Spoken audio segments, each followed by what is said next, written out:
Allora, essendo noi chiaramente meridionali e quindi specializzati sulla pizza, sicuramente quello che proponiamo noi è innanzitutto la pizza margherita, la regina delle pizze, e poi tendenzialmente qualcosa comunque legato al territorio, ad esempio dei paninetti napoletani, piuttosto dei crocchè o delle mozzarelline in carrozza, quindi qualcosa che sia comunque attinente al territorio, ma questo senza comunque tralasciare il cicchettino classico come può essere una bruschettina piuttosto che un crostino, qualcosa del genere, anche perché al momento avendo appena aperto, non abbiamo ancora tutta la preparazione necessaria proprio per l'orario aperitivo.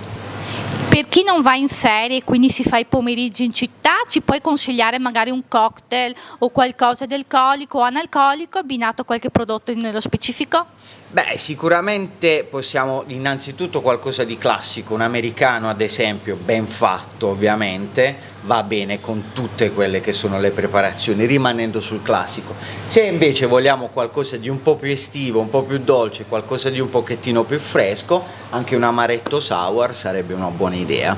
Beh, sicuramente il baccalà mantecato, che è il forte, il cicchetto che va di più, quello che è più forte di tutti, ma sicuramente andiamo anche sui gamberetti con la salsa rosa e le verdurine, altrimenti qualcosa di più fresco anche per i vegetariani con Philadelphia, pesto e pomodorino.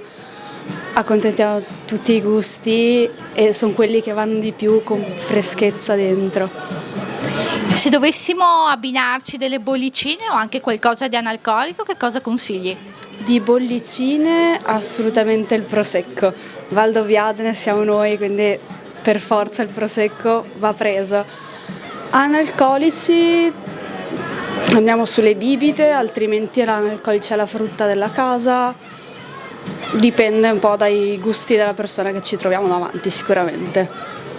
Se dovessi dire qualcosa a un turista o un cittadino di Treviso che fa le ferie qui in città, un consiglio completo di una merenda pomeridiana?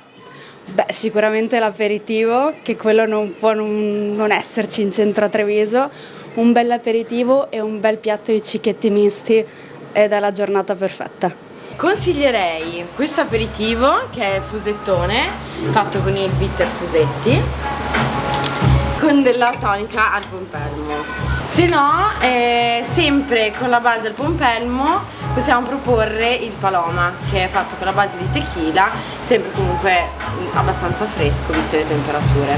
Noi proponiamo aperitivi e polpette, un format semplice che però non stanca mai.